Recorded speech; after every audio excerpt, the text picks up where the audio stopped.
Wiring up this beast, and it is nice to have simplicity. It does have its advantages, but there is no protection on this unit at all whatsoever.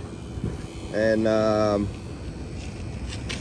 compared to, well, this isn't the whole wiring mess. You only get to see some of it. So when you add something like the 3-phase protector inside there, and what did they else they had to, all this wiring right here was just all mangled and bunched and closed inside this cabinet before.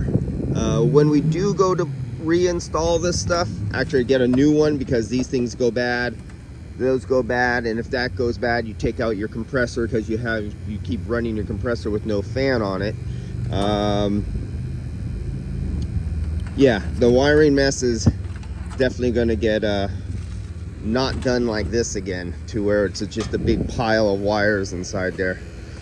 So, but right now, for now, we just need to get them up and running.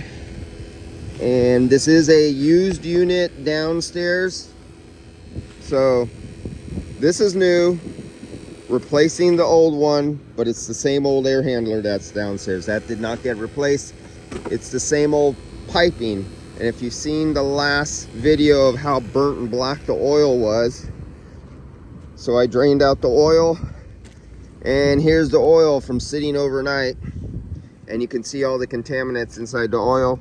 Let's see if we can focus in it really good. You can see all that, and down at the bottom there you can see a thick layer of black nasty stuff back down at the bottom of the container.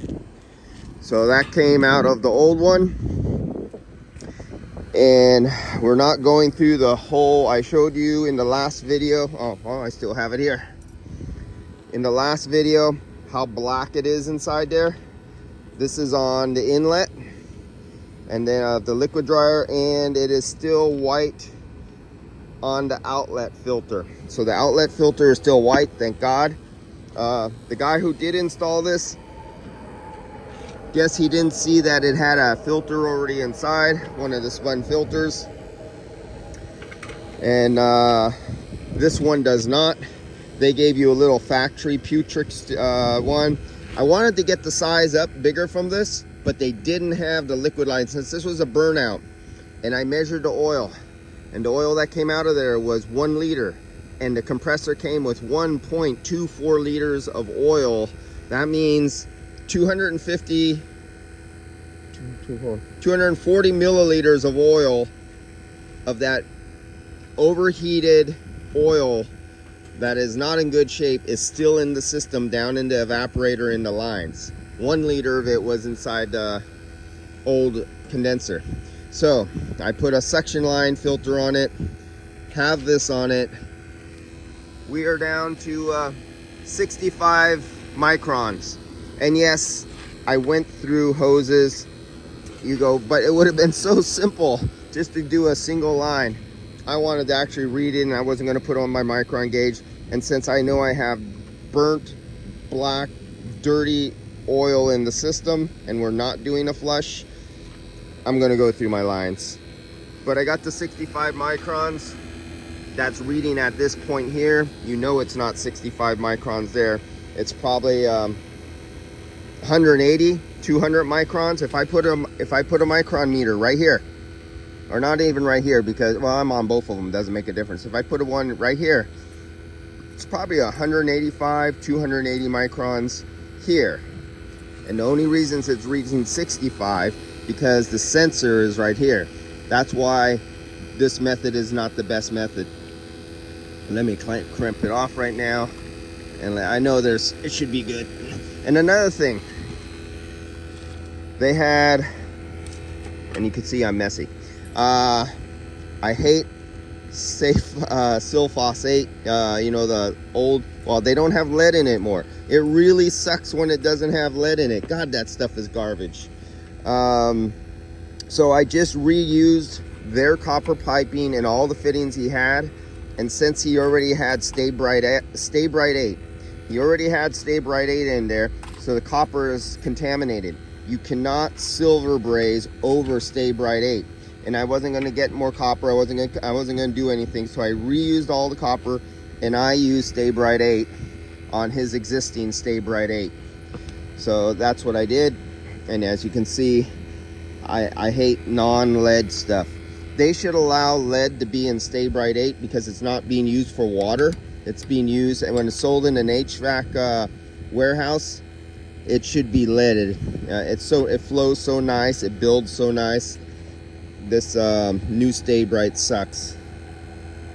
But that's about it. Oh, and I did retest my Stay Bright. Since I used Stay Bright, which I don't agree with, I put my fittings on and then I removed them. I heated them back up and I removed them to see inside that I had 360-degree coverage. There was no barren open spots, and that it went all the way, it fed all the way to the back.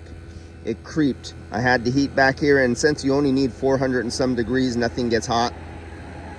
And then I put it back together again. But I wanted to double check my work, since I'm working with something that I don't always work with. Now in plumbing, I use lead, okay? But in refrigeration, I definitely would never use this. But since I did, I double checked my work by taking it back apart and looking to make sure I had 360-degree coverage and that my Stay Bright 8 sucked all the way to the back of the work, all the way to the back, furthest back seal. So I'm good to go there, just because I don't trust myself on using this. All right, guys, we'll see you later. We're about to fill this up, and you see I turned off the vacuum here, and 185. And what did I say what did I guess that the system pressure would be? Somewhere around 185 to 250. So I shut off the vacuum, and well, we just clicked up to, but somewhere around 185. And that's just by using guesstimates. And when you do this enough times, you know, and this is a used system. This is not a brand new clean system. And that's 185 using refrigerant hoses. Now, if I would have used just this single hose on the system, or a double hose system on the system without refrigerant hoses, my standing decay vacuum would probably be somewhere around 100. I would have got the system down to about 30 or 40, and my decay with a Accutech blue vac hose attached right here would have been somewhere about 65 to 100. And you do this a couple thousand times and you learn. All right, guys, I'll see you later.